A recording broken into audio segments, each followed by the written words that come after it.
So macam mana kita nak reject orang ajak kita? Senang je. Mula-mula kita angguk dulu. Angguk, kemudian kita berkata bersetuju. Namun lepas kata bersetuju tu, kita bagi alasan, kemudian katakan ending dia dengan terima kasih. Contoh, oh tempat tu macam best lah, aku teringin nak pergi, tapi aku ada urusan lain dulu, aku tak boleh nak join lah sebab benda ni penting lah bagi aku, so aku tak boleh nak join.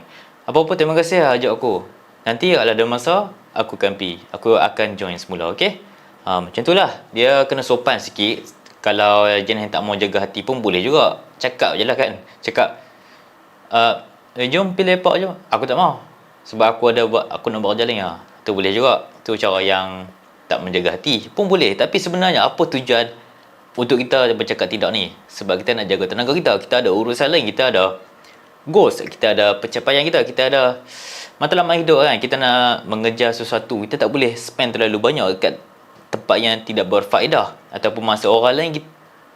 Masa kita tu diambil oleh orang lain, kita tak boleh macam tu. Sebab masa kita ada 24 jam sahaja. Okey, masa kita terhad tak boleh nak bagi sangat. Kita kena gedekut sikit dengan masa kita ni. Kita memang kena gedekut lah kan.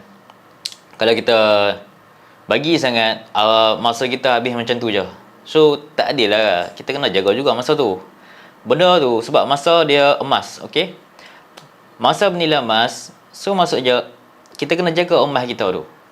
Jaga sebaiknya, jangan terlalu ikut ataupun terikut-ikut dengan ajakan kawan-kawan tu.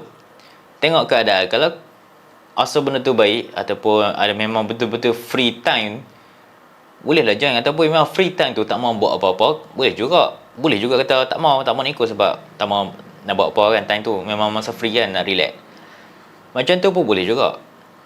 Tapi benda dia penting tau. Skill ni sangat penting, tertambah lagi dalam sektor korporat ataupun komunikasi dengan member kan. Benda tu penting juga. Sebab tu saya rasa benda ni semua orang kena buat lah, kena belajar. Sebab kita nak berjaya kan, nak menjalani hidup, kita kena belajar berkata tidak. So kalau tak apa-apa, aku ada jual ebook tentang kewangan dan tentang kesihatan mental mengenai brain fog dan cara solusinya. Kalau berminat boleh tengok dekat link in bio ataupun link di bawah ni. So kalau tak ada apa-apa, kalau rasa video ni berguna, boleh share dengan kawan-kawan. Okay, so kalau tak ada apa-apa, let's go.